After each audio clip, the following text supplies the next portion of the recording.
SRK knowledge foundation संचालित SRK institute of skills एवं centre for social स्टडीज़ના સહયોગથી આયોજિત ગીતા સાનિધ્ય જ્ઞાન સત્ર 41માં સૌને મારા જય શ્રી કૃષ્ણ દિલથી વંદન.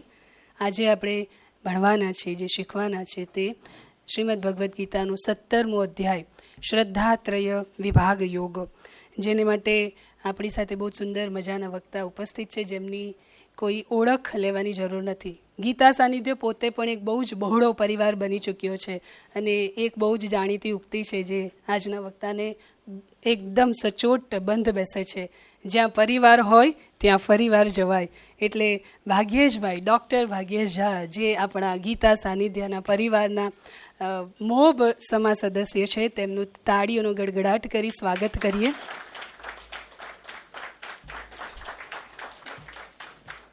આપણે પૈપાન કરીએ શ્રીમદ ભગવદ્ ગીતાના 17મા અધ્યાય, જેને માટે હું આમંત્રિત કરીશ ડૉક્ટર ભાગ્યેશ શાહને.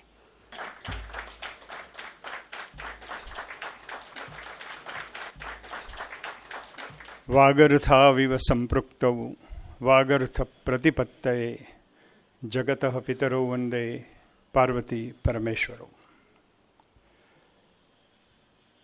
પ્રિય કમલેશભાઈ, પ્રિય રૂપિનભાઈ અને આપ સૌ, જેમ તેજલબેને કહ્યું એમ ગીતા સાનિધ્ય પરિવાર, બધા બહુ ચહેરા એકદમ પરિચિત થઈ ગયા છે અને એમ થાય કે આપણે ઘરમાં બેઠક રૂમમાં બેઠા બેઠા વાત કરતા હોઈએ એ રીતે જ વાત માંડવી છે.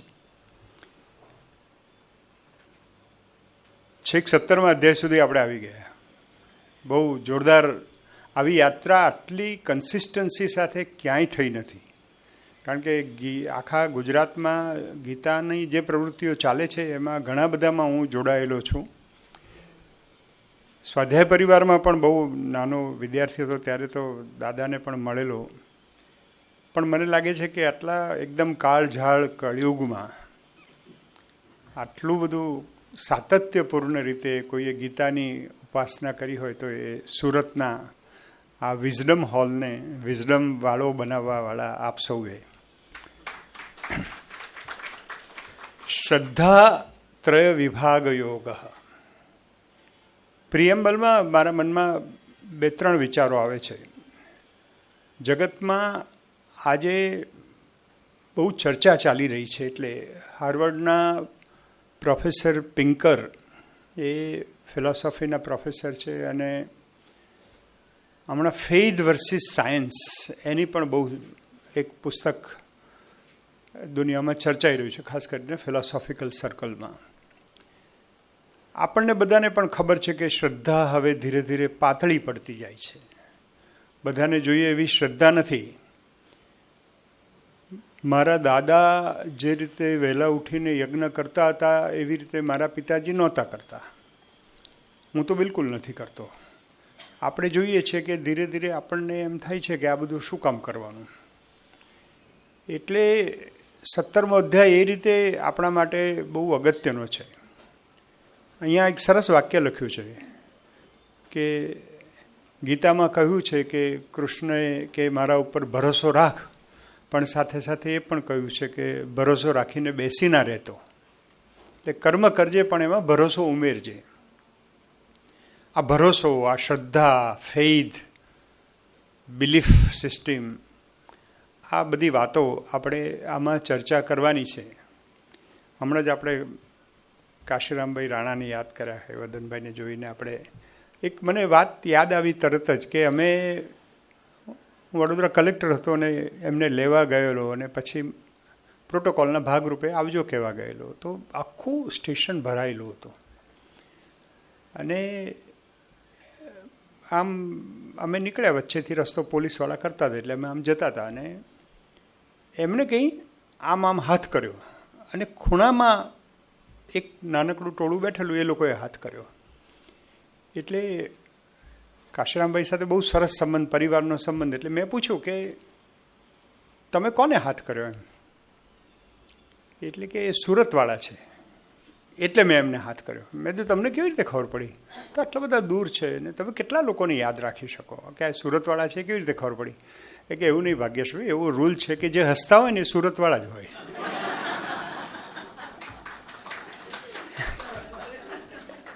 ભરોસો, કે મને ભરોસો છે કે સુરતવાળા હશે ત્યાં ફેસ્ટિવલ હશે, ઉત્સવ હશે, બધા આનંદમાં હશે. તો આ કૃષ્ણનો ભરોસો, શ્રદ્ધા, એ અને એને પાછું એના વિભાગ પાડવાના બહુ અઘરું છે. તમે શ્રદ્ધાળુ હો તો વાત પૂરી થઈ ગઈ. હું શ્રદ્ધાવાળો છું, વાત બરાબર છે, હું શ્રદ્ધાવાળો છું. આમાં પાછા ભાગ પાડવાના. અને આપણે તો બે જ શબ્દો જાણીએ છીએ, શ્રદ્ધા અને અંધશ્રદ્ધા. અંધશ્રદ્ધા એટલે એમાં કંઈ વિચારવાનું ના હોય, અને અંધશ્રદ્ધામાં લોજિક ના હોય. તો શું શ્રદ્ધામાં લોજિક હોય? તો આ શ્રદ્ધા અને અંધશ્રદ્ધા, આવા બે શબ્દો વપરાય છે. અને કૃષ્ણ તો અહીંયા બહુ જ આગળ ચલાવે છે. એનું કારણ શું છે? કૃષ્ણ ભગવાન હવે પેલા ભાઈને મોક્ષના ડબ્બામાં મૂકવાના છે. 18મો અધ્યાય છે ને, એ તો એકદમ મોક્ષ. એટલે હવે છેલ્લા અલ્ટિમેટ સ્ટેશન પહેલાં જે કંઈક કહેવાનું છે એ તો કેટલું અગત્યનું હોય. છોકરો હોસ્ટેલમાં જઈ રહ્યો છે કાયમ માટે, અને એને છેલ્લી શિખામણો આપવાની છે. એટલે ધીસ ઇઝ ધી પેનઅલ્ટિમેટ લેક્ચર. 18મા અધ્યાય પહેલાં, 18મા અધ્યાયમાં તો એકદમ સાર છે, આખા ભગવદ્ ગીતાનો સાર છે. પણ 17મો અધ્યાય પણ એટલો ઓછો નથી. કારણ કે 4થા અધ્યાયમાં આપણે સાંભળેલું 39મા શ્લોકમાં કે શ્રદ્ધાવાન લભતે જ્ઞાનમ. આ જ્ઞાન, આ બધું જે તને કહીએ છીએ એ કંઈ સહેલું નથી. બહુ શ્રદ્ધાવાળા માણસને જ આ જ્ઞાન પચે, આ જ્ઞાન મળે. 9મા અધ્યાયમાં આપણે જોયું કે આ તો બહુ મોટા છોગા પહેરાવી દીધા, રાજવિદ્યા રાજગુહ્યમ. આ તો એટલું બધું ખાનગી છે, આ સમજાવી જ ના શકાય એવું છે. આ તો રાજકુંવરોને અવેલેબલ હોય એવું જ્ઞાન છે. એટલે રાજગુહ્યમ, ધ સ્ટેટ સિક્રેટ, જે કોઈને ખબર જ ના હોય, જેને કામ કર્યું એ બધા એ સિક્રેટ ચાવી ગયા. એવું તો શું છે? અને પછી આવ્યું 16મો અધ્યાય. 16મા અધ્યાયમાં બે ભાગ પાડી દીધા કે આ દૈવી સંપત્તિને, આસુરી સંપત્તિને, એની વાત કરી દીધી. એટલે આપણને એમ હતું કે બરાબર, હવે because you C it is like A cryogenic engineering. પેલું ઉપર જવાનું હોય ચંદ્રયાન, ત્યારે 1, 2, 3 કયા કરે, અને એનાલિટિકલ એબિલિટીઝ આપણી વધી ગઈ હોય. એટલે એને કહી દીધું કે these are the 2, you have to make division. ત્યાં સુધી બરાબર હતું. પછી કૃષ્ણ ભગવાન એકદમ સ્ટેટમેન્ટ કરે છે, બહુ જબરજસ્ત. અને આ સારા ગુરુનું લક્ષણ છે. એવા સ્ટેટમેન્ટ કરે કે જે પ્રશ્ન માટે પ્રેગ્નન્ટ હોય, પ્રશ્ન પૂછવો જ પડે. એમને કહ્યું, તસ્માત શાસ્ત્ર પ્રમાણમ તે કાર્ય વ્યવસ્થિત જ્ઞાત્વા શાસ્ત્ર વિધાનોક્તમ કર્મમ કર્તુમ અર્હસી. આ શાસ્ત્રએ જે કહ્યું છે એ પ્રમાણે જે કર્મ કરે છે, એટલે શું કર્તવ્ય છે, શું કર્તવ્ય નથી, અને નિયમો નિયંત્રણો આ જે બધા છે શાસ્ત્ર વિહિત, એ જે જાણે છે એ માણસ બરાબર છે. તસ્માત શાસ્ત્ર પ્રમાણમ તે. અને પછી લખ્યું છે, યહ શાસ્ત્રમ વિધિ ઉત્સૃજ્ય વર્તતે કામકારત. જે બહુ જ ઈચ્છાથી લોડ થયેલા મગજથી શાસ્ત્ર વિધિ ઉત્સૃજ્ય એટલે શાસ્ત્રની વિધિ છોડીને વર્તતે કામકારત, ડિઝાયર્સ સાથે આવી રીતે કામ કરતો હોય, એના માટે એકદમ શાપ આપે છે કૃષ્ણ ભગવાન કે ન સ સિદ્ધિમ અવાપનોતી ન સુખમ ન પરામ ગતિમ. એને કશું મળતું નથી. જે શાસ્ત્રની વિધિ છોડી દે અને ઈચ્છાઓથી પોતાની જાતને લોડ કરી અને કામ કરતો હોય, એને કશું મળતું નથી. એટલે દૈવી અને આસુરી સંપત્તિ કહેતા હતા ત્યાં સુધી બરાબર છે, પણ ભગવાને હવે આખા બે ભાગ પાડી દીધા કે શાસ્ત્ર જાણે છે અને યજ્ઞ કરે છે ને તપ કરે છે ને, આવા વ્યક્તિઓ એક તરફ છે, અને બીજા આવા છે કે જે શાસ્ત્ર જાણતા નથી અને પાછા ડિઝાયરસ છે. અર્જુનને એમ થયું કે સાલું સ્ટેટમેન્ટ કૃષ્ણ ભગવાન કરે છે, પણ આમાં તો આપણે સંમત થવાય નહીં. જે સંમત ના થાય એ જ સાચો શિષ્ય. એ ઊભો થઈ જાય, એ પ્રશ્ન પૂછે. એટલે એને કહ્યું કે આ બે ભાગ નથી. તમે જે કહો છો કે આ બે ભાગ છે, કે એક શાસ્ત્ર જાણનારા અને બીજા શાસ્ત્ર નહીં જાણનારા, એ ભાગ મને મંજૂર નથી. એટલે આખો 17મો અધ્યાય ઊભો થાય છે કે એ શાસ્ત્ર વિધિમ ઉત્સૃજ્ય, એ ત્યાંથી જ શબ્દ લે છે અર્જુન. ભગવાન બોલ્યા છે એ જ, કે એવા પણ લોકો છે જે શાસ્ત્ર વિધિ છોડીને ઉત્સૃજ્ય છોડી દે છે. યજંતે શ્રદ્ધયાન્વિતા, પણ પૂજા કરે છે. યજંતે શ્રદ્ધયાન્વિતા, પણ શ્રદ્ધા સાથે કરે છે.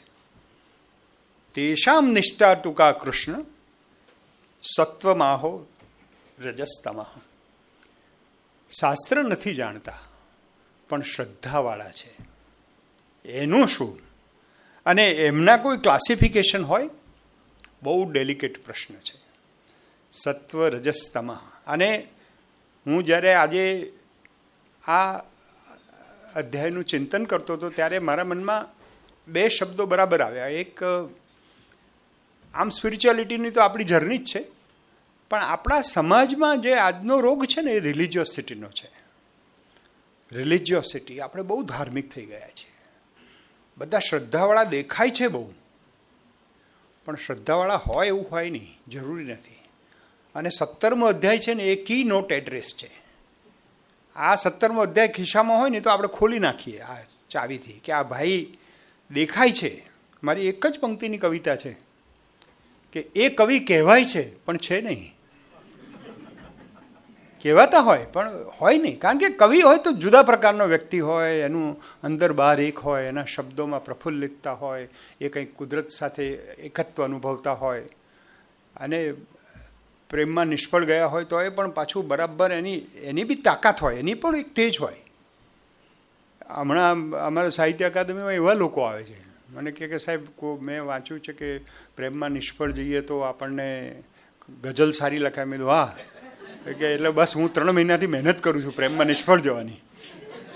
મેં તું રહેવા દે, ગઝલ ના લખીશ, પ્રેમમાં સફળ હોય તો રહે, તું આગળ જાય. કારણ કે શ્રદ્ધા વગર આ શ્રદ્ધાવાળા છીએ આપણે.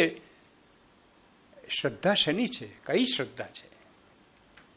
કારણ કે ઘણી વખત એવું થાય, હમણાં અમે ભારતીય જ્ઞાન પરંપરા એક શબ્દ બહુ વપરાય છે. જોશી સાહેબ આવ્યા છે એટલે એમને કહું કે આપણને બહુ હોય કે આપણને તો જ્ઞાન પરંપરા એટલે પહેલાં તો એનું ટ્રાન્સલેશન ઇંગ્લિશમાં BKS કરેલું, ભારતીય નોલેજ સિસ્ટમ, અથવા Indian IKS, Indian knowledge system. Indian knowledge સિસ્ટમમાં શ્રદ્ધા બહુ મહત્ત્વની છે. અને મેં એક નાનું જ ઉદાહરણ આપ્યું કે ઉપનિષદમાં તમે અવિદ્યા મૃત્યુમ તીર્થવા વિદ્યા મૃતમશ્નુતે, ઈશોપનિષદમાં એક મંત્ર આવે છે. તો અવિદ્યાથી તમે મૃત્યુ સુધી જઈ શકો. અવિદ્યા એટલે અપર વિદ્યાઓ, બીજી વિદ્યાઓ, એ ત્યાં સુધી તમે જઈ શકો. અને પછી વિદ્યાથી એટલે પરાવિદ્યાથી એટલે બ્રહ્મ વિદ્યાથી, પરમ વિદ્યાથી તમે મૃત્યુને પણ ઓળંગી શકો. હું છોટા ઉદેપુરમાં એક ગરીબના ઘેર એનો એકનો એક દીકરો મરી ગયેલો, એને કહેવા ગયો, એટલે શહીદ થયેલો. એટલે એને કહેવાનું હતું કે ભાઈ તમારો પુત્ર હવે આ દુનિયામાં નથી રહ્યો. પેલી નહીં ભણેલી વ્યક્તિ, ગરીબ વ્યક્તિ, એ વિધવા બાઈ, જેની આંખો બધી ધુમાડાથી સૂજી ગયેલી, એ મને કહે છે કંઈ વાંધો નહીં ભાઈ, ભગવાનને જે ગમે તે ખરું. આ ઉપનિષદ વિદ્યા મૃતમશ્નુતે, મૃત્યુને તરત જ એક જ ક્ષણમાં, ને તો પોક મૂકે માણસ કે મારો એકનો એક છોકરો જતો રહ્યો. એટલે આ પરંપરાએ વર્ગખંડ છોડી અને છેક સુધી પહોંચી ગઈ. એટલા માટે એને પરંપરા કહેવાય, એને સિસ્ટમ ના કહેવાય. સિસ્ટમ હોય ને એ ક્યાંક ક્લોઝ થઈ જાય. અહીંયા શાસ્ત્રમાં, શાસ્ત્ર જેને આવડતું હોય એ જ પાસ, શાસ્ત્ર જેને આવડતું હોય એ જ ગ્રેટ. પણ આપણે તો ગીતામાં તો બળવો કરવાનો છે. વિદ્રોહ કરવાનો છે કે એવું તો ના ચાલે, મને શાસ્ત્ર ખબર નથી પણ મારી શ્રદ્ધા છે, તો એના 3 ભાગ પાડી શકાય. અને આ બહુ જ ડેલિકેટ વસ્તુ છે. તમે રિલિજિયોસિટી અને સ્પિરિચ્યુઆલિટીનો આ ભેદ પાડવો હોય તો એટલું બધું અઘરું છે. કારણ કે તમે રિલિજિયસ હોઈ શકો અને રિલિજિયસ થતાં થતાં જ સ્પિરિચ્યુઅલ જર્નીમાં જવાય. ઘણા લોકો ત્યાંના ત્યાં જ રહી જાય છે. એટલે ગ્રેજ્યુએટ થયા પછી પોસ્ટ ગ્રેજ્યુએશનમાં your mental frame should be different. When you are a doctorate student you are a different, you are a researcher. તમારા પ્રશ્નો એકદમ જુદા પ્રકારના હોય છે. તમારે સાહેબ પાસેથી કશું નથી લેવાનું. ઓન ધી કોન્ટ્રરી સાહેબને તમારે આપવાનું છે ને સાહેબ is A facilitator, guide is A facilitator. અહીંયા બધા બહુ જ વિદ્વાન બેઠા છે, પ્રોફેસરો, એમને ખબર છે. તો આ તેષામ નિષ્ઠાર્તુ કા કૃષ્ણ. હે કૃષ્ણ, આવા લોકોને પણ તમે એના વિભાગો પાડશો? એને આપણે 3 ભાગમાં વહેંચવું પડશે, સત્વ, રજસ અને તમસ, એવું કહેવું પડશે? કૃષ્ણ ભગવાને કહ્યું તારો પ્રશ્ન જ બરાબર છે, તે જ બરાબર કહ્યું છે. કારણ કે ત્રિવિધા ભવતી શ્રદ્ધા દેહીનામ સા સ્વભાવજા. સ્વભાવ પ્રમાણે દેહ ધારણ કરનારાઓની 3 પ્રકારની શ્રદ્ધા હોય છે. સાત્વિકી, રાજસી, ચૈવ તામસી ચેતી તામ શૃણુ. હવે તું સાંભળ, તે કહ્યું જ છે, તે પ્રશ્ન પૂછ્યો છે, તો મારે કહેવું છે કે શ્રદ્ધા 3 પ્રકારની હોય છે. સાત્વિક પણ શ્રદ્ધા હોય. આપણને તો બહુ આ તો આશ્ચર્ય થાય કે હવે શ્રદ્ધાવાળી પાછી તામસિક પણ હોય. માણસ શ્રદ્ધાળુ છે તો શ્રદ્ધાળુ છે, રાજસી પણ હોઈ શકે. એટલે આ અંધશ્રદ્ધા તો જે છે બીજા ખૂણામાં છે. એટલે જેને આપણે અંધશ્રદ્ધા કહીએ છીએ કદાચ અંધશ્રદ્ધા ના પણ હોય, એ ઘણી વખતે સાત્વિક પણ હોઈ શકે કે આખા ગામનું રક્ષણ થાવ એમ કરીને કાળી માતાનું પૂજન કરતા હોય. તો એને પોતાનો કોઈ એજન્ડા નથી, એ સમાજ માટે લોકોપયોગી કંઈક કરતો હોય, ખબર નથી આપણને. એટલે દરેક કેસ ટુ કેસ આપણે જોવું પડે કે આ કૃષ્ણ ભગવાન આપણને હવે ચાવી આપે છે કે સ્વભાવજા. આ સ્વભાવ પ્રમાણે 3 પ્રકારની સ્વભાવજા શું છે? આ સ્વભાવમાંથી જન્મતી શ્રદ્ધા, મારો સ્વભાવ શું છે, અને આ સ્વભાવ અને આગળ સત્વ, આ 2 આપણે બહુ એટલે એલન મસ્કની મદદ લેવી પડશે. કારણ આપણો હરારી પણ એમ કહે છે કે the human minds can be hackable. આપણે હેક કરી શકીશું માણસનું મગજ. તો સ્વભાવ જ્યાં છે ને એ બ્લેક બોક્સ થિયરી જેવું છે કે હું જન્મું છું ત્યારે હું એક બ્લેક બોક્સ સાથે, જેને અમે સૂક્ષ્મ શરીર કહીએ છીએ, એ સૂક્ષ્મ શરીર સાથે હું જન્મું છું. શંકરાચાર્ય એક્સપ્લેનેશન આપે છે આ સ્વભાવજાનું કે યુસી નહીં તો તમે જગતમાં દેખાતી અસાધારણ વિલક્ષણતાઓને પામી નહીં શકો. એક જ ઘરમાં, એક જ વાતાવરણમાં જન્મેલા 3 બાળકો જુદા જુદા સ્વભાવના હોય છે. એક વાતમાં ગુસ્સે થઈ જાય, બીજો ગુસ્સે જ ના થાય, ખબર જ ના પડે કે આ ભાઈમાં શું છે, અને ત્રીજા ભાઈની કંઈક અલગારી દુનિયા છે. એટલે આપણને હવે બધી ખબર પડે. હું ગમ્મતમાં મેં હમણાં લખ્યું કે આમ સુમતી ભાઈ એમ, એટલે પછી મેં હાસ્ય લેખમાં લખ્યું કે હવે આમાં આ ભાઈ એવા હતા કે એમાં સુમતી, એમાં ભાઈ લખવું જ પડે, નહીં તો ગડબડ થઈ જાય. એટલે એવા પણ હોય. એટલે આપણને ખબર ના પડે કે આ બધું શું છે આ દુનિયા. એટલે સ્વભાવ, તમે તમારા બ્લેક બોક્સ સાથે જન્મો છો. એટલે એક તમારી પાસે કોઈક ચોક્કસ એક bundle of understanding, bundle of beliefs તમારી સાથે આવ્યું છે. એને હવે સત્વાનુરૂપા સર્વસ્ય, હવે એમાં બધું ઉમેરાતું જશે ધીરે ધીરે. તમે જગતમાં આવ્યા અને તમે આપણે કહીએ ને સંસ્કારો આપવાના છે. એટલે આપણે ત્યાં શાસ્ત્રમાં 16 સંસ્કારોની વાત છે. એટલે પેલું જે બ્લેક બોક્સ છે ને એને ઓલ્ટર કરી શકાય, પણ કેટલું કરી શકાય એ નક્કી નહીં. એ કદાચ વધારે બગડી પણ શકે અને એને તમે સુધારી પણ શકો. એટલે સંસ્કારો એ સત્વાનુરૂપા, એટલે સત્વ એમાં જેટલું ઉમેરો એમ માણસ થોડો બદલાય. માણસ સાત્વિક થવા જન્મ્યો હોય એટલે આ પ્રહલાદના કેસ ઉપરથી આખો ડીએનએનું સ્ટડી કરવામાં આવ્યો કે હિરણ્યકશ્યપુના ત્યાં પ્રહલાદ કેવી રીતે જન્મે અને એ શું કારણ હશે. એટલે કે આ બ્લેક બોક્સ સૂક્ષ્મ શરીર એવું આવ્યું. ભગવાન કૃષ્ણએ અગાઉ 4થા અધ્યાયમાં આપણને સમજ આપી છે કે શ્રીમતામ ધીમતામ ગેહે યોગ ભ્રષ્ટો વિજાયતે. એટલે યોગ ભ્રષ્ટ માણસો હોય છે, તમે જોજો બહુ જ બુદ્ધિશાળી એમના ઘેર અથવા બહુ જ પૈસાદારના ઘેર વિકલાંગ દિવ્યાંગ બાળકો જન્મતા હોય છે.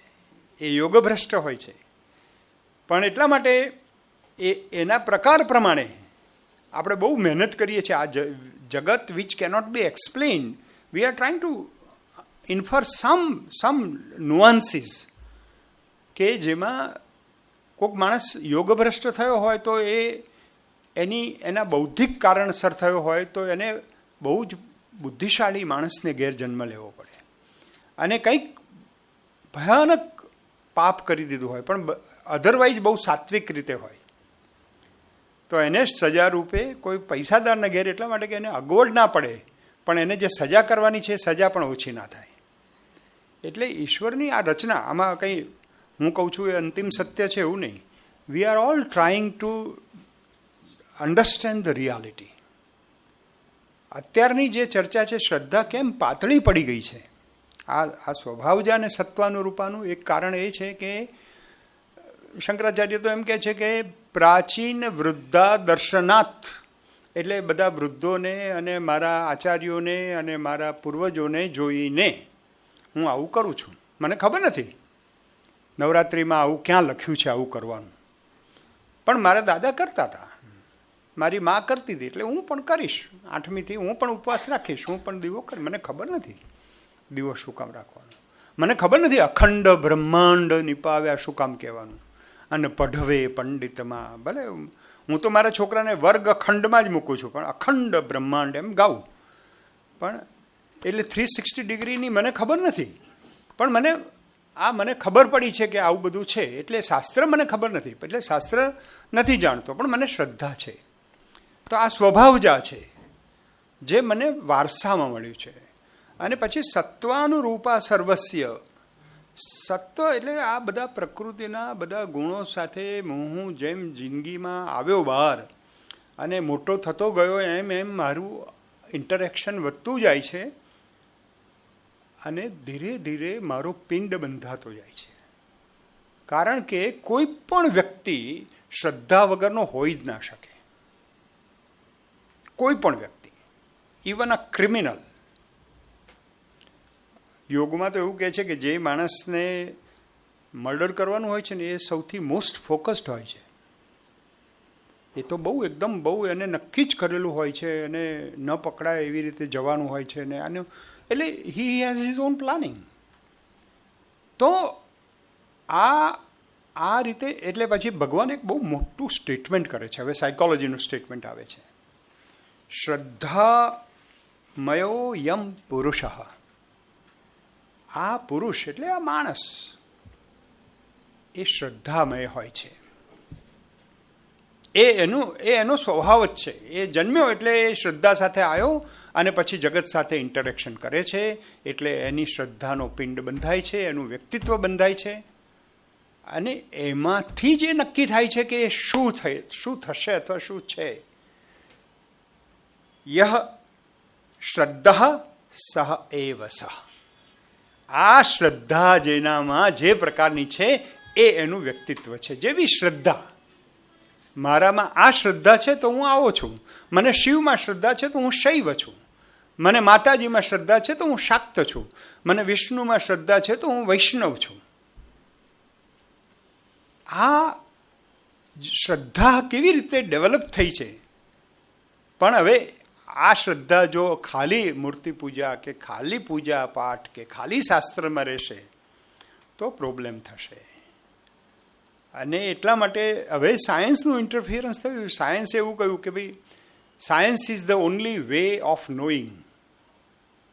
જે અત્યારે કોન્ટેમ્પરરી ફિલોસોફીમાં છે કે science is the only way of knowing. આપણે એમ કહીએ છીએ કે it is one of the way of knowing.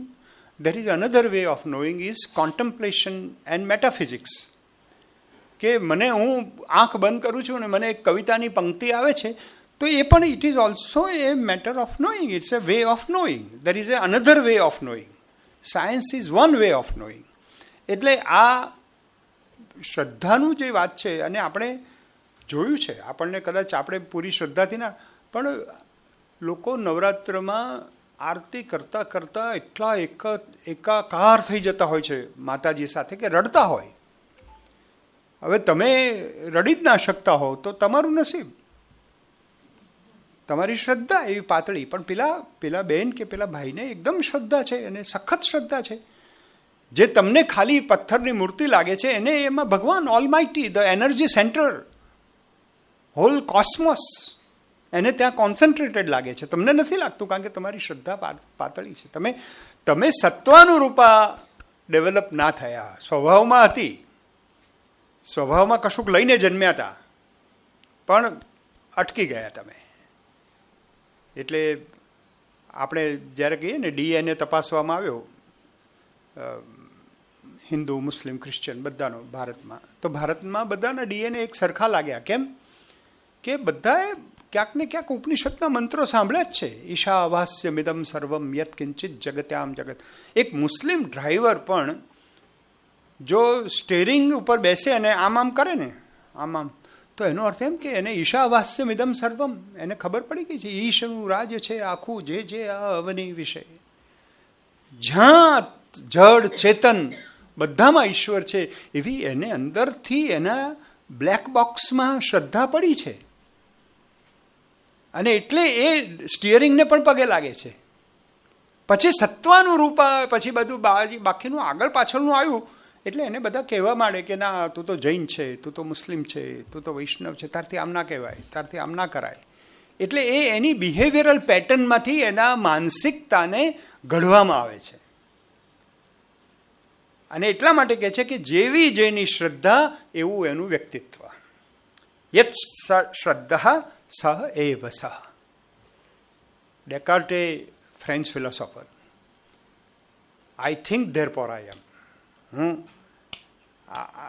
એટલે હું વિચારી શકું છું, એટલા માટે હું મનુષ્ય છું. એ રીતે હું ભજી શકું છું, હું વિચારી શકું છું, હું શ્રદ્ધા રોપી શકું છું કશાકમાં, એટલા માટે હું આમ છું. આપણને ત્યાં આપણા ભારતમાં આ ઈશ્વરનું જે વ્યવસ્થા છે કે જેમાં આપણે આપણું આખું પાર્કિંગ કરી શકીએ છીએ. આપણા બધા જ દુઃખો ભગવાનને જે ગમ્યું તે ખરું. કાળોતરી લખતા હતા પહેલાં તો, કમલેશભાઈને થોડો ખ્યાલ હશે કે કોઈનું મરણ થયું હોય ને તો ઉપર પહેલાં લખે ઈશ્વરને ગમ્યું તે ખરું લાલ સહીથી, અને પછી લખે કે ખૂબ જ દુઃખ સાથે જણાવવાનું કે અમારા પિતાશ્રી આમ. તો આ ઈશ્વરમાં આ શ્રદ્ધા અને આ ભગવદ્ ગીતાનું જ આ પછી જે જન્મે છે તે મરે છે ને આ બધું એ જે અંદર આવી ગયું છે એને ખબર નથી કે ભગવદ્ ગીતામાં આવું લખ્યું છે કે જાતસ્ય હિ ધ્રુવો મૃત્યુ ધ્રુવો જન્મ મૃતસ્ય છે. એને બીજો અધ્યાય ભણ્યો નથી, શાસ્ત્ર નથી જાણતો, પણ એને શ્રદ્ધા છે કે ભાઈ આ બધું ઈશ્વર કરે છે અને આપણે એમાં બહુ માથાકૂટ નહીં, આપણે સ્વીકારવાનું, દેટ એક્સેપ્ટન્સ. તો યહ શ્રદ્ધા સ એવ સહ. આ જ છે જેનામાં જેવી શ્રદ્ધા એવો એ માણસ. બહુ મોટું સ્ટેટમેન્ટ ફિલોસોફિકલી આ ભારતના ઓળખવાળું કે આ બધા માણસો, ભારતના લોકો બહુ શ્રદ્ધાવાન છે. વિચાર કરો તમે, કુંભના મેળામાં કેટલા કરોડો લોકો જાય, આપણને ખબર ના પડે કે આમાં આપણને શું થાય, પણ એ તો જેને શ્રદ્ધા હોય એને ખબર પડે. આપણે એ શ્રદ્ધાના લેવલ ઉપર આપણે જઈ શકતા નથી. આપણે એટલે એને વી કેનોટ ડિનાઉન્સ કે આ તો બધું આમ જ છે. બધા એવા ના હોય, બધા અમુક લોકો મિકેનિકલી પણ જતા હોય. તો આ રીતે વિભિન્ન ગુણો હેઠળ મનુષ્યનું અસ્તિત્વ ઘડાય છે. પણ કે તો પછી ઓળખવા કેવી રીતે? તમે કહ્યું બરાબર છે કે જેવી જેની શ્રદ્ધા એવો એ માણસ. તો પછી ભગવાન કહે કે હજી હું તને એક ક્લ્યુ આપું.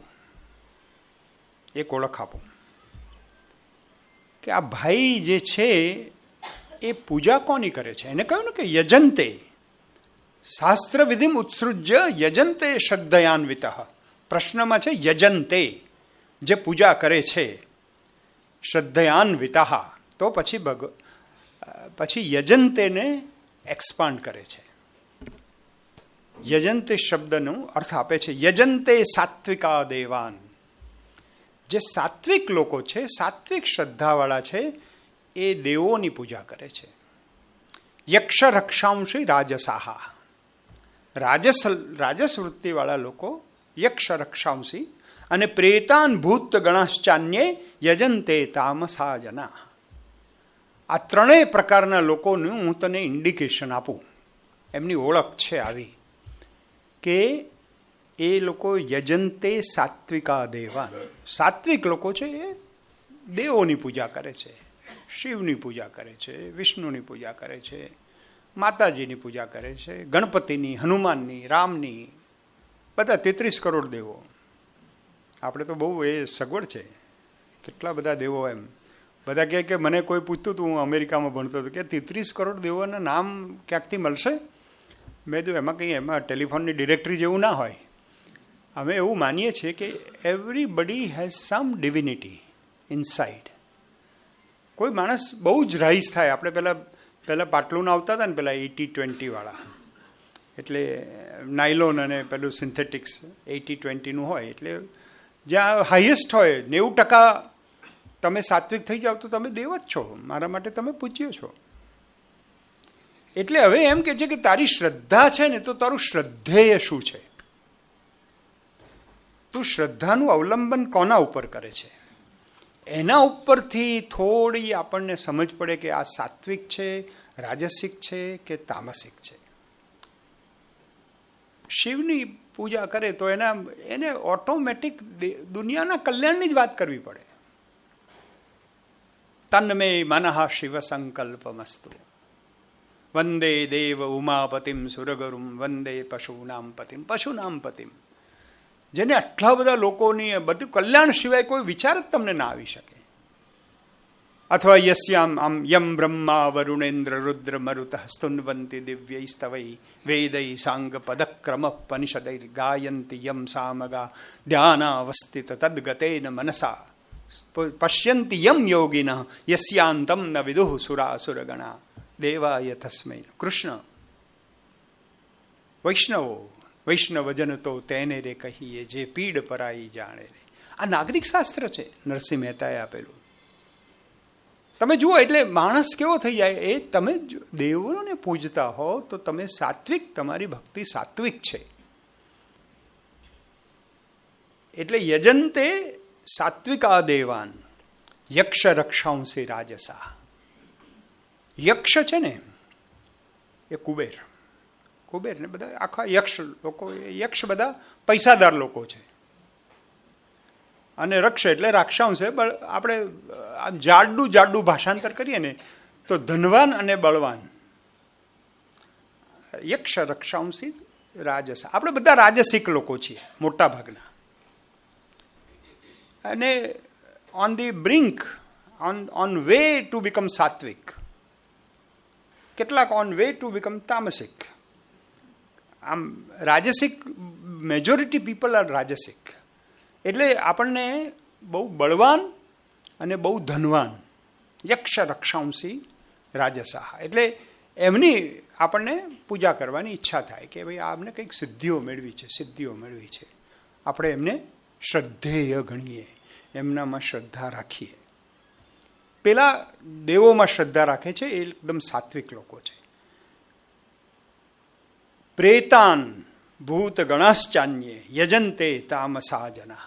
અને તામસિક લોકો છે એ બ્લેક મેજિક વાળા છે, મુઠ્ઠ મારવી છે, તમને ખતમ કરી દેવા છે, ક્રિમિનલ છે, ગેંગસ્ટર્સ છે. આ બધા તામસિક લોકો છે. 3 પ્રકારના લોકો છે બધા. આપણે નક્કી કરીએ છીએ કે મારી શ્રદ્ધા ક્યાં છે, હું ક્યાં છું.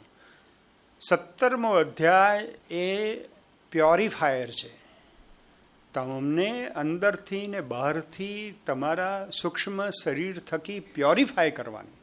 એટલે when I am using that word of Elon Musk that human mind is a hackable thing, તો એટલા માટે કે તમે જો આ જાણી લો આજે, તો આવતીકાલથી તમે તમારી શ્રદ્ધા ઉપર નજર રાખતા થઈ જશો કે મારી શ્રદ્ધા સાત્વિક છે કે તામસિક છે, મારે મારી શ્રદ્ધા કેટલા અંશમાં યક્ષ રક્ષાંશી માટે વાપરવી, મારું ધ્યાન આ બળવાન અને ધનવાન લોકો માટે 40%, 60% શિવમાં, 60% વિષ્ણુમાં, 60% મારા એકદમ પરમ તત્વ.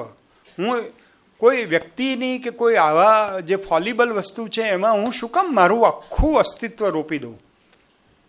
હું ક્યાંક વધારે વ્યાપક અવિનાશી એવા તત્વ સાથે ન જોડાવું?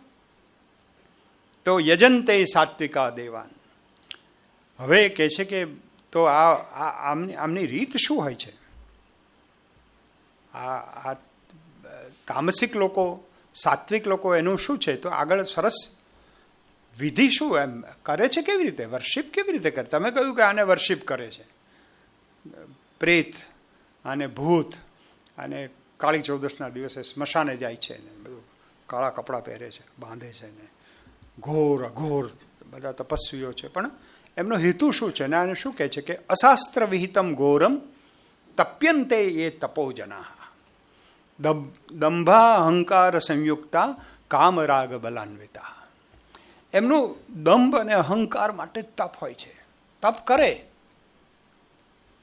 પણ એટલા માટે કે મારો દંભ અને અહંકાર જળવાઈ રહે. હું યોગા કરું પણ તમે લોકો જુઓ બધા, હું યોગાના ક્લાસમાં જાઉં છું, તમે મને જુઓ તમે, કારણ કે મારો અહંકાર સંતોષાય, તમને એમ ખબર પડવી જોઈએ કે આ તો યોગી માણસ છે, આ તો બહુ ધાર્મિક માણસ છે. મારે શતકુંડી યજ્ઞ કરાવવો છે પણ 5000 માણસ હોવું જોઈએ, બધાને ખબર પડવી જોઈએ. એટલે મારો દંભ, મારો અહંકાર સંતોષાય કે બધા લોકો મનમાં સર્ટિફાય કરે કે આ ધાર્મિક માણસ છે. દંભ અહંકાર સંયુક્તા કામરાગ બલન્વિતા.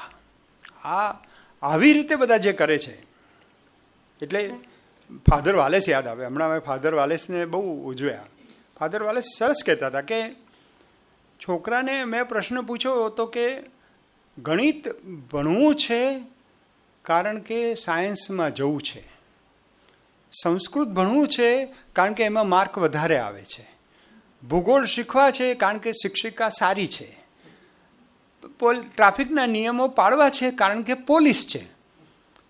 આ માનસિકતા છે તો એ નાગરિક ઠાલો થશે. પણ જો એને એમ થાય કે મારે ગણિત શીખવું છે કારણ કે મારે મારી એનાલિટિકલ એબિલિટી વધારવી છે, મારે સંસ્કૃત શીખવું છે કારણ કે મારે ડાયા માણસ થવું છે, મારે ભૂગોળ શીખવી છે કારણ કે મારે આખી દુનિયા ખૂંદવાની છે, અને મારે ટ્રાફિકના નિયમો પાળવા છે કારણ કે સારો નાગરિક થવું છે. આ શ્રદ્ધા, કામ તો બે જણા કરે છે, ગણિત તો બે શીખે છે, પણ હું એક માનસિકતાથી શીખું છું કે મારે ગણિત હું આટલા માટે શીખું. પરીક્ષા ઇન્સિડેન્ટલ છે, સંસ્કૃતમાં વધારે માર્ક આવે એક સાઈડ પ્રોડક્ટ છે, પણ મને સંસ્કૃતથી હું મારી અંદરની જાતને સમૃદ્ધ કરવા માગું છું. આ જે છે, આ જે બહુ જ ઘોર તપ કરે છે એ દેખાવ માટે કરે છે, દંભ માટે કરે છે. અને કર્ષયંત શરીરસ્થમ ભૂતગ્રામ ચેતસ મામ ચૈવાંત શરીરસ્થમ તાન વિદ્ધિ અસુર નિશ્ચયાન. આ બધા અસુરો છે, આ અસુર લોકો છે. તું જાણી લે કે આ રીતે જે ભક્તિ કરતા હોય, આ બધી શ્રદ્ધા દેખાડા માટે જે શ્રદ્ધા થતી હોય છે, એ શ્રદ્ધા એ અસુરો જેની આ લોકો પૂજા કરે છે, આ અસુરોને તું છોડી જા. અને આ બધા સિવાયની વાત કે મારે કામ, ક્રોધ, દંભ, અહંકાર એના સિવાય મારે યજંતે, મારે ભક્તિ કરવી છે, મારે એમની પૂજા કરવી છે. જો એ ભાવથી તું મારી સાથે આવે તો તને સાત્વિક શ્રદ્ધાનો અનુભવ થશે. આપણી આખી ધર્મની બધી પરંપરાઓ એક્સપિરિયન્શિયલ છે. This has to be experienced. એટલા માટે 9મા અધ્યાયમાં આપણે શીખ્યા હતા કે આ રાજગુહ્યમ કહેવામાં આવે છે એટલે કંઈ ખાનગી નથી. આની તો રોજની 1000 નકલો વેચાય છે ભગવદ્ ગીતા, બધાની પાસે છે. એમાં ખાનગી શું છે? પણ ખાનગી એટલા માટે છે કે બધા વાંચી શકે છે, અનુભવી નથી શકતા. ભગવદ્ ગીતા એ અનુભવનો ગ્રંથ છે. તમારે અનુભવવું પડે કે આવતીકાલે મારી શ્રદ્ધા વિલ બી વિધાઉટ અહંકાર, વિધાઉટ દંભ, વિધાઉટ એક્સપેક્ટેશન, અફલાકાંક્ષી. મારે કશું જોઈતું નથી, મારે કંઈ ફળની આશા નથી, પણ મારે કરવું છે એટલે કરવું છે. કોઈ મને જુએ કે ના, યષ્ટવ્યમ આપણે આગળ આવશે, તપમાં યજ્ઞમાં આવશે. મારે તો ખાલી મારા આત્મસંતોષ માટે, મારા આત્મ સાક્ષાત્કાર માટે આ મારે કરવું છે. અને આ જે 5મો અને 6ઠ્ઠો શ્લોક છે એમાં એક રહસ્ય આપણને કહી દે છે કે આ બધાથી દૂર રહેજે. અશાસ્ત્ર વિહિતમ ઘોરમ, બહુ ઘોર તપ કરે છે, પણ દંભ, અહંકાર અને કામરાગ બલાન્વિતા, બહુ બળપૂર્વક. ઘણા લોકો તો પોતાની જાતને આમ એટલો બધો ત્રાસ આપતા હોય ને, મને એ ખબર નથી, કદાચ એમને આનંદ બી આવતો હોય, પણ સહજતાથી જે થાય એની જ મજા છે. ઉપવાસ કરો, પણ ઉપવાસનું પણ એક વિજ્ઞાન છે. તમે કેટલું કરી શકો એ તમારા પોતાના શરીરને, તમારી પોતાની અડગતા ઉપર છે. પણ મને તો મારી બહુ સાદી વ્યાખ્યા છે તપની, એટલે ઉપવાસના તપની, કે મને વેડમી બહુ ભાવે છે. અને કમલેશભાઈ જે દિવસે આવ્યા એ દિવસે મારે ઉપવાસ છે, અને મને ખબર છે કે એમને પણ વેડમી ભાવે છે. અને હું એમને વેડમી બનાવીને પીરસતો હોઉં એ વખતે મને વિચાર પણ ન આવે કે મને વેડમી બહુ ભાવે છે ને આજે આ ક્યાં આવ્યા. આવો વિચાર ના આવે, એનું નામ ઉપવાસ. આનું નામ ઉપવાસ, કે મને વિચાર પણ ના આવે. બરાબર છે, મારે ઘેર અતિથિ આવે છે એનો જ મને આનંદ છે. તો એ તમારી આતિથ્યની જે ગુણ છે તમારો, એમાં જે શ્રદ્ધા છે એ સાત્વિકી શ્રદ્ધા થઈ. બલાન્વિતા નથી, બળપૂર્વક ના આજે તો મારે ઉપવાસ છે, સવારે 5 વાગે ઉઠીને ગરમ ગરમ કરીને ખાઈ લઈશ, વાઈફને ઉઠવું હોય તો ઉઠે, ના ઉઠવું હોય ના ઉઠે. એટલે બલાન્વિતા. તમે એમ આ તો પરણે ઉપવાસ ખેંચ્યો છે કે આજે હવે 2 કલાક રહ્યા. હવે ઘણા લોકો એવું ગણાવે, હવે સાહેબ 2 કલાક બાકી છે, પછી આજનો દિવસ પૂરો થઈ જાય એટલે પૂરું. એમ this is throwing you in the realm of religiosity. તમે ધાર્મિકતામાં ફેંકાઈ જાઓ છો. ધાર્મિકતામાં હોય એટલે વિધિ વિધાન બહુ જ હોય, પરફેક્ટ હોય, શાસ્ત્ર વિધાનોક્ત, બધું શાસ્ત્ર પ્રમાણે જ થાય. બધું શાસ્ત્ર પ્રમાણે થતું હોય તો પછી આ બધાના છૂટાછેડા કેમ થતા હશે? જોકે એનું એક બીજું કારણ છે. આ છોકરો ને છોકરી તમે સાહેબ નજીક જઈને જુઓ ને એટલે મહારાજને ખખડાવતા હોય છે, જલ્દી કરો, હવે જલ્દી કરો, બહુ થયું એમ. કારણ કે એને ખબર જ નથી શું ચાલે છે, એને અર્થની ખબર. કોક જ મહારાજ એવા હોય કે બિચારા બધું સપ્તપદીને બધું સમજાવે, એટલે એને એટલી બધી ઉતાવળ હોય છે, ઉતાવળમાં પડે એટલે ઉતાવળમાં તૂટી જાય છે. એ શાસ્ત્રમ વિધિ ઉત્સૃજ્ય, બધું શાસ્ત્ર વિધિ પ્રમાણે જ થાય છે. પણ શ્રદ્ધા નથી હોતી કે આ જે કરાવે છે બરાબર છે, અગ્નિની સાક્ષીએ થાય છે. અગ્નિ શેના માટે કરવાનો, અગ્નિ શું છે? મેં પહેલા જ દિવસે કહ્યું હતું, આજે ફરીથી રિપીટ કરીશ. ક્લાસમાં રિપીટ કરવું એ સારા શિક્ષકનો ધર્મ છે. એટલે કે જ્યારે બધું નીચે પડતું હતું, બિકોઝ ગુરુત્વાકર્ષણના કારણે બધી જ વસ્તુઓ નીચે પડતી હતી, અગ્નિ ઉપર જતો હતો. એટલે ભારતના 4 ઋષિઓએ પહેલો મંત્ર લખ્યો, અગ્નિ મીલે પુરોહિતમ. આ દુનિયાની પહેલી કવિતાની પહેલી પંક્તિ, કે આ બધામાંથી જે ઉપર જાય છે, ઉર્ધ્વગામી છે, એ અગ્નિ આપણો સંદેશો ઉપર લઈ જઈ શકશે. એટલા માટે દીવો કરવાનો કે હું ઉર્ધ્વગામી છું, બધું નીચે પડે છે, ત્યારે એક અગ્નિ તત્વ છે જે ઉપર જાય છે. અને અમે બધા અહીંયા ભેગા થયા છે, ઉપર જવા માટે ભેગા થયા છે. એટલે ઉતાવળ નથી. સચિવાલયમાં પેલા લિફ્ટમેન મને કહે, સાહેબ ઉપર જવું છે. મેં ઉપર નહીં, 3rd ફ્લોર જવું છે. મેં તો તું એવી રીતે છૂટ ના લઈશ. એટલે આ ઉર્ધ્વગામિતા લગ્નમાં પણ એટલા માટે ચોરી ફળવાની, અને એટલા માટે અંત્યેષ્ટિ, અંતિમ સંસ્કાર, 16મો સંસ્કાર છે. દરેક સંસ્કાર વખતે અગ્નિને આપણે હાજર રાખીએ છીએ. જનોઈ દઈએ, ઉપનયન સંસ્કાર થાય, બધા સંસ્કારોમાં આપણે ઉર્ધ્વગામી થઈએ, કારણ કે આપણે શ્રદ્ધાને પ્યોરિફાય કરીએ છીએ દરેક વખતે. આ શ્રદ્ધામાં અહંકાર ન આવે, દંભ ન આવે, બલાન્વિતા, બળપૂર્વક કશું જ નથી કરવું. તપ્યંતે ઘોર તપઃ, એવી રીતે નહીં તાપીને સળગી જવું છે એવું નહીં. ઉષ્ણતા, ઉષ્મા, મારામાં ઉષ્ણતા જન્મે, આ વાત છે. એટલે આ પ્રકારે સમજાવે છે કે તારું વ્યક્તિત્વ એ તારી શ્રદ્ધા છે. This is your KYC. તું શું છે, દેટ ઇઝ યોર શ્રદ્ધા. હવે એના 4 દરવાજા છે, 4 ચિહ્નો છે. આહાર, તું શું આહાર કરે છે, યજ્ઞ, દાન અને તપ. આ શ્રદ્ધાને 4 ઘડે છે. કારણ કે જો તારી શ્રદ્ધા તો બરાબર, તું જન્મ્યો અમુક સંસ્કારો સાથે, અને પછી એના ઉપર એ સૂક્ષ્મ શરીર ઉપર સંસ્કારોના પવન આવ્યા, ઘડામણ થયું, તારું વ્યક્તિત્વ ઘડાયું, તું સાત્વિક થયો. પણ જો ધ્યાન નહીં રાખે, 17મો અધ્યાય એ દીવાદાંડી છે કે તમે you can sleep at any time, you will, કારણ કે રોજ આ શરીર, દેહી નામ, આપણો દેહ છે, એટલે આ દેહી નામ રોજ આપણે કંઈક ઈંધણ મૂકીએ છીએ અંદર, રોજ ખાઈએ છીએ. અને સુરતમાં તો કંઈક બોલાય જ નહીં મારા જેવાથી. તો પહેલું જ, એટલે આમાં કંઈ આ ભગવાને તો ત્યાં કુરુક્ષેત્રના લીધે જ આહાર પહેલો લીધો છે. એમાં સુરતને કંઈ કારણરૂપ ગણવાની જરૂર નથી કે સુરત છે એટલે આહાર પહેલાં આવે છે, એવું નથી. પણ આહાર વિશે ભગવાન સરસ કહે છે, આહારસ્ત્વપી સર્વસ્ય ત્રિવિધો ભવતિ પ્રિય. અહીં પ્રિય શબ્દ, ભગવાન વારંવાર પ્રિય શબ્દ વાપરે છે. એ ભક્તિ યોગમાં છે, સચમે પ્રિય 5 વખત કહે છે 12મા અધ્યાયમાં. અહીંયા પણ એમ કહે છે કે હે અર્જુન, તું સાંભળ, મેં બધી આ જગતમાં બહુ વ્યવસ્થા કરી છે. આહાર એટલો બધો છે, તમે બધું જ ખાઈ શકો. અને ખાઈ શકો એટલે શું ખાવું ને શું નહીં ખાવું. ખાઈ શકવાનું ક્રિયાપદ અમારે ત્યાં બહુ વિચિત્ર રીતે વપરાય છે.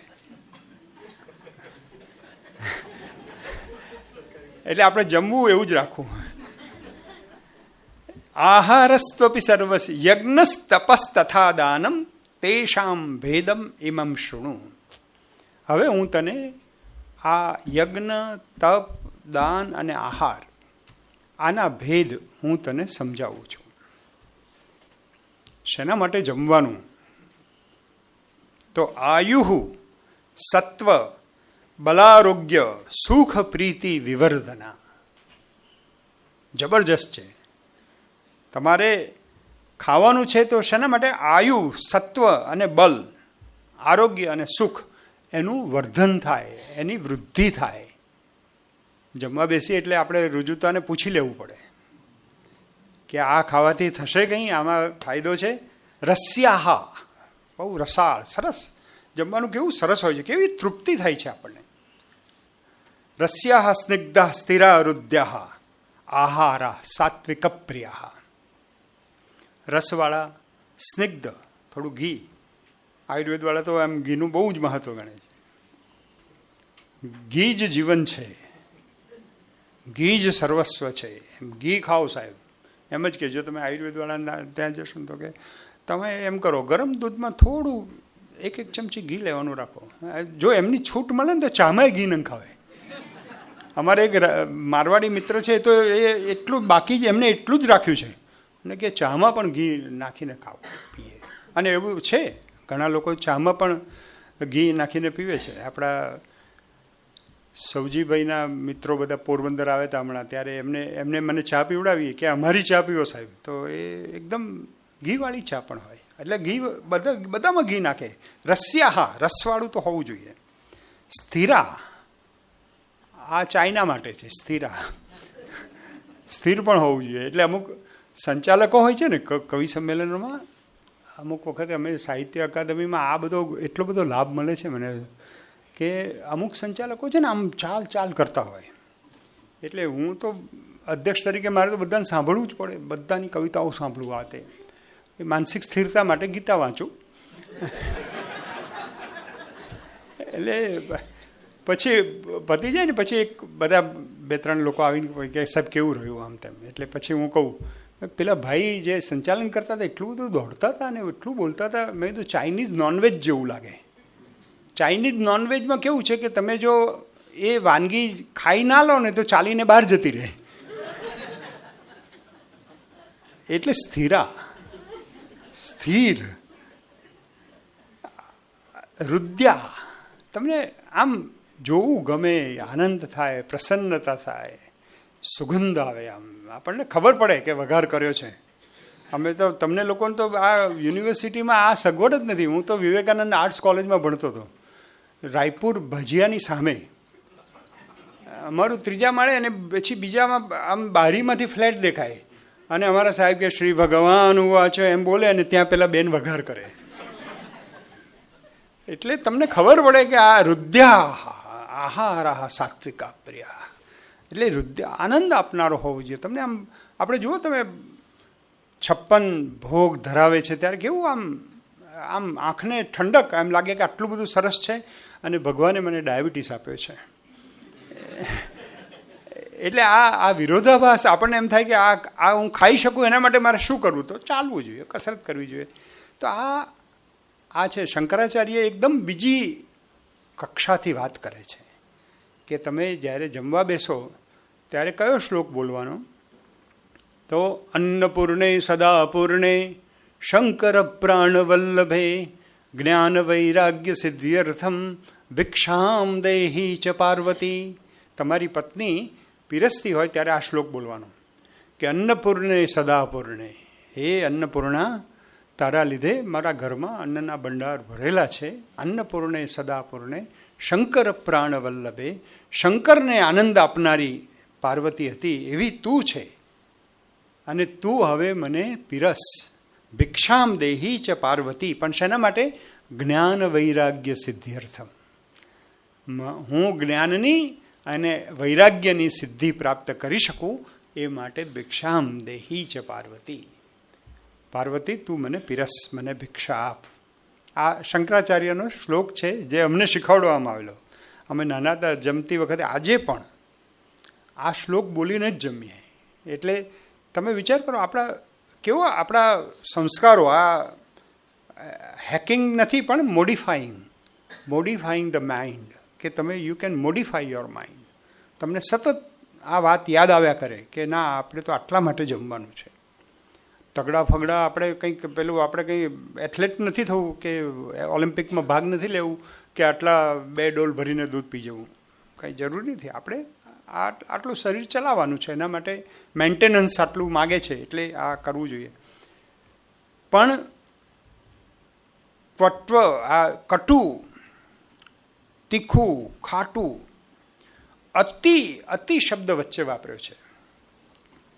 કટ્વલંબ લવણાત્યુષ્ણ તીક્ષ્ણ વૃક્ષ વિદાહિના આહારા રાજસસ્યેષ્ટા દુઃખ શોકા ભયપ્રદા આમયપ્રદા. આમય એટલે બીમારી. અહીંયા અતિ શબ્દ એક સંસ્કૃતમાં પ્રયોગ આવે છે કે જ્યારે શ્લોકમાં અતિ શબ્દ વાપર્યો હોય તો એને બધામાં અતિ જોડી દેવાનું કે અતિ કડવું, બહુ કડવું, બહુ ખાટું, બહુ ખારું, બહુ અતિ ઉષ્ણ, બહુ જ ગરમ. વૃક્ષ તીક્ષ્ણ, જો કાંટાવાળું, એટલે એ માછલી ખાતા હશે, કાંટાવાળું, તીક્ષ્ણ અને વિદાહીન, જે ખાવાથી બળતરા થાય. આવું અતિ વાળું કશું પણ ખાવું નહીં, કારણ કે આહારા રાજસ, આ રાજસિક પ્રકારનો ફૂડ છે, આ તારે ખાવો ન જોઈએ. કારણ કે રાજસિક, તમે જેવું અન્ન તેવો ઓડકાર. તમે જેવું ખાશો એવો પ્રોબ્લેમ, તમારી માનસિકતા એવી થશે. તમે ભલે જન્મ્યા હો રાજસિક, ભલે જન્મ્યા હો સાત્વિક, પણ તમે આ ફૂડ, આ આહાર નું ભક્ષણ કરશો તો તમારા એ દિવસના વિચારો એ પ્રમાણે થઈ જશે. એટલે આ રાજસ પ્રકારના જે અન્ન છે એનાથી પણ સાવધાન રહેવું.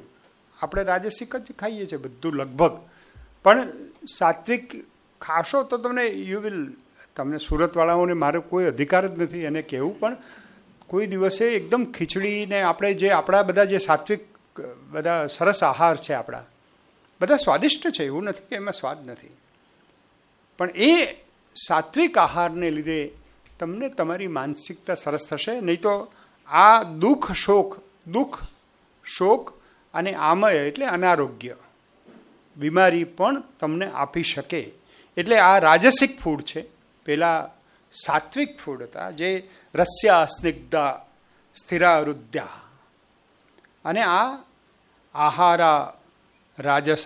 અને હવે કેવા ના ખાવા જોઈએ. જો ભગવાન આ મને છે ને જોશી સાહેબ આ બહુ ગમે છે કે આ ભગવાન કેટલી ડિટેલ આ યુદ્ધમાં 15મા અધ્યાયમાં આપણને કહ્યું ને, અહમ વૈશ્વાનરો ભૂત્વા પ્રાણીનામ દેહમાશ્રિત પચામ્યન્નમ ચતુર્વિધમ. 4 પ્રકારનું અનાજ છે. ચાવવાનું, પીવાનું, ગળી જવાનું અને ચાટવાનું. એ પચામ્યન્નમ ચતુર્વિધમ પુરુષોત્તમ યોગમાં કહી દીધું કે હું 4 પ્રકારનું અનાજ બરાબર હું પચાવું છું તમારામાં રહીને. હવે કહે છે યાતયામમ ગતરસમ પૂતિ પર્યુષિતમ ચયત ઉચ્છિષ્ટમ અપિ ચામેદ્યમ ભોજનમ તામસ પ્રિયમ. આ તામસ પ્રકારના આ જે છે ભોજન, એક તો યામ યમ એટલે એ સમયની ઘડી છે 1.5 કલાક, એટલે 3 કલાક પહેલાં 3 કલાક પહેલાં રાંધેલું હોય તે. હવે અમેરિકાવાળાના કહેવાય નહીં, એ લોકો તો વીકેન્ડમાં જ બધું રાંધીને મૂકી રાખે, રોજ ગરમ કરીને બિચારા ખાય, એટલે આ પહેલાંમાં જ ડિસ્કોલિફાઈડ થઈ. યામ 3 કલાક પહેલાં રાંધેલું હોય. ગત રસમ સ્વાદવિહીન થઈ ગયું હોય, સુકાઈ ગયું હોય. પૂતી ગંધાતું હોય. પર્યુષિતમ બગડી ગયું હોય. ઉચ્છિષ્ટમ એઠું હોય, કોઈનું છોડેલું હોય. આ બધા, અને અમેદ્યમ તમને અડવાનું ના ગમે એવું હોય. એટલે આ પ્રકારના અનાજ બધા તામસિક છે. આ તામસિક અનાજથી પણ, આ તામસિક આહારથી પણ તારે દૂર રહેવું જોઈએ, કારણ કે તામસિક અનાજ ખાવાથી તમારી માનસિકતા, તમારું વ્યક્તિત્વ તામસિક થશે. રાજસિક ખાવાથી રાજસિક થશે, અને સાત્વિક આહારો ખાવાથી સાત્વિક થશે. તમે જુઓ લોજિક. પહેલાં ભગવાને કહ્યું કે કેવી શ્રદ્ધા છે એના ઉપર છે આધાર. પછી કે શ્રદ્ધા કેવી રીતે બંધાય છે, તમે કોની પૂજા કરો છો એના ઉપર આધાર છે. પછી કે પૂજા કરો છો એવું નહીં, પણ પૂજા કઈ માનસિકતાથી કરો છો. એટલે કે આ બધું, આ તમારું કામ, બલાન્વિતા છો, અહંકાર છે, દર્પ છે, આ બધાને કારણે પૂજા કરો છો, કઈ માનસિકતાથી પૂજા કરો છો. અને હવે કહે છે કે મારે એ જાણવું છે કે શું ખાઈને પૂજા કરો છો, તમે શું ખાઓ છો, what is inside your body. Because શરીર માધ્યમ ખલું ધર્મ સાધન. આ તારું શરીર છે એ ખાલી અન્નમય કોષનું હોત ને તો બરાબર હતું. અન્નમય કોષ નથી, આ શ્રદ્ધામયો યમ પુરુષ.